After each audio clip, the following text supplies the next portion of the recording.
Okay, I want to talk a little bit about the 1920s in a little bit more detail than we were able to go over in class. And as I told you, to my way of thinking, we can divide this up in four ways, four parts. And the first part is sort of an intro, getting involved in the 20s. This aftermath of war, part one, are all the things that kind of set up situations that we can trace through the rest of the decade. Also, this is mostly 1919 that we're talking about. It isn't even the 1920s to start talking about these things. The aftermath of war. War ended on November 11th, 1918. Troops start coming home, and demobilization was a problem. Reconversion to peacetime was a problem because there had been no plans made for it. We just stopped. Troops come home. You're not on the government payroll anymore. You're done. You're mustered out. You don't have a job. Well, maybe your old job has been taken over by an African American who's walked all the way from Alabama to Chicago and has been doing wartime work. Well, either you're out of a job or that person's going to be laid off. In any case, there's going to be unemployment. Farmers had been producing because there's a great need to feed the army, to feed the country, to feed war-torn Europe. And now all of a sudden there isn't that need. So that bumper crop that you just brought in the fall of 1918, maybe there's not as much of a market for it as we thought there was going to be when you planted that crop. So maybe you have a surplus, and maybe crop prices plummet as it was back in the 1880s and 1890s when the farmers were in such a tough situation. They're in that tough situation again, and at this point have been urged to produce even more by the government because there's a ready market for it, and then the market stops, just like turning off the water faucet. So economic issues are bad. Soldiers returning want their jobs back. There's clashes between the people that now have those jobs, many of them Hispanics in the Southwest or African Americans in the North that have migrated to fill the need. Women are asked to go back home. Many do, some don't. The farmers are up in arms a little bit because what are we going to do with all this produce that we've created here? And the government agencies reduce all their controls. They've been micromanaging the economy. Now it's okay, that's all over, we're done with that. What that causes is immediate inflation. Prices rise, cost of living rises, and people who are making any kind of money, we'll call that X, that's their net income, they have basic expenses, which is X, their income, and the Y is hopefully less than the X. They have enough to live on. So if they're making $100, hopefully they have a $95 in expenses, so they have $5 in their pocket in case something happens. That sort of thing. But now, what if it's X plus Y with inflated prices? So people are demanding raises and there's no money to be had. Businesses are also having problems. They have, with the cost of fuel, the cost of commodities to make whatever it is they're making, they can cut only one place, and that's your wage. So it's hard economic times. 1919 and 1920 are very bad economic times. Meanwhile, there's a series of strikes that happen all over the country. There's three that are important because they were publicized so much. None of them succeed. They're all failures. They all make the workers look bad. Here we are just coming out of the war, and you're paralyzing, in this case, the city of Seattle. It was a general strike. We don't have many general strikes in this country.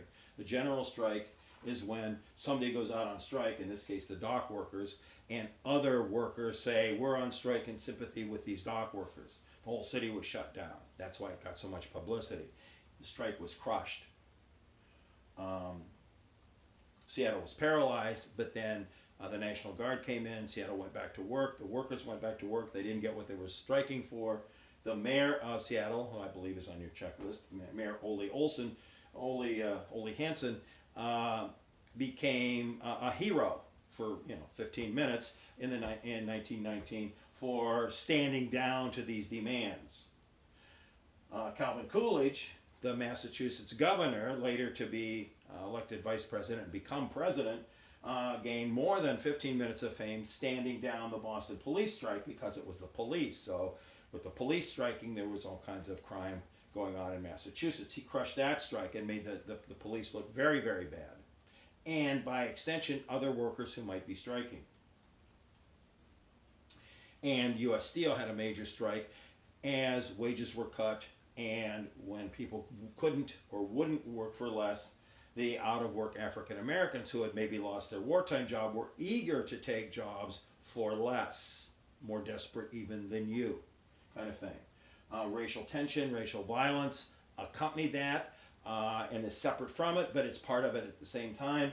And again, the strike was crushed. So labor unrest and fighting about that. The Great Migration itself created tension because in the North, where there had been much anti-slavery feeling, fight the Civil War, emancipate the slaves, back the amendments, back Reconstruction briefly until it ended, but not hundreds of thousands of African Americans living in the North. But now that African Americans are competing for jobs and possibly will take my bread and butter away from me, there's a new edge in the North. And throughout the country in 1919, there were race riots, not just demonstrations, but actual killings and burnings and hand-to-hand fighting in 20 separate cities.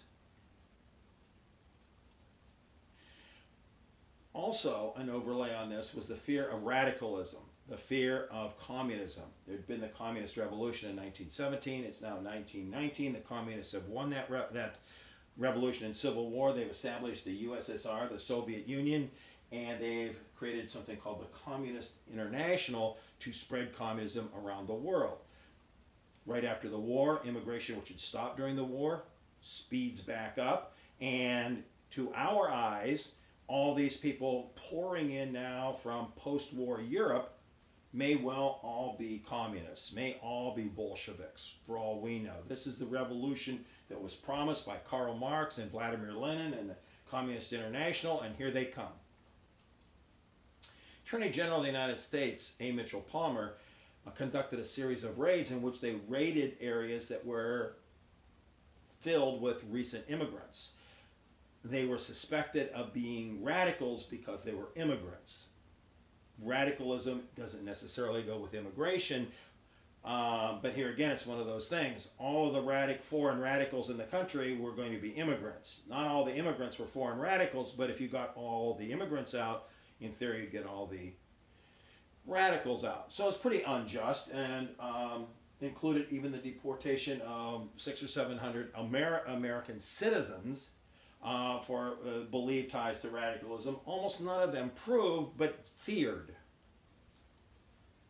Now, in 1920, A. Mitchell Palmer predicted, and we geared up for resistance to a terrible uprising of the communists on May Day, the communist holiday.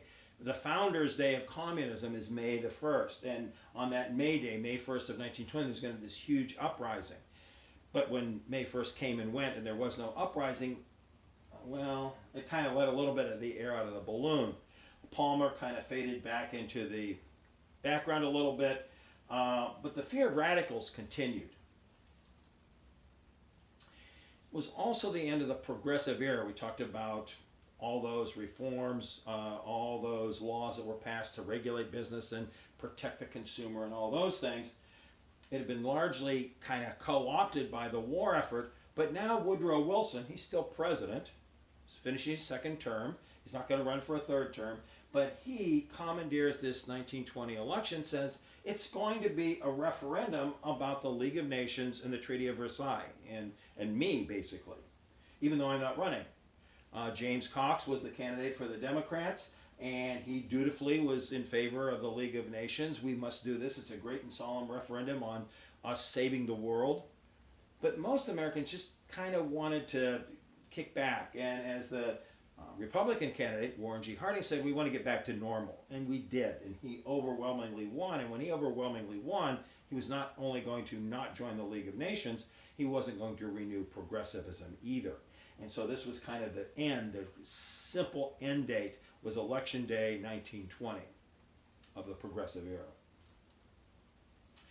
And to be emphasized just one more time, this quiet economic depression of American farmers that they couldn't get out of lasted the entire 1920s. Now we'll talk about how the 1920s was such a prosperous, wonderful time, and it was for many Americans, but it never was for American farmers. And that's sort of a sub-theme of the whole decade, because when the decade ends and we end up in a Great Depression, that farm depression for the past 10 years is a drag effect on everything. And that just repeats that. So that's how we enter the decade, and we will continue on talking about the Roaring Twenties and the sort of upbeat and downbeat side of that when we do this next little tutorial. Okay, good.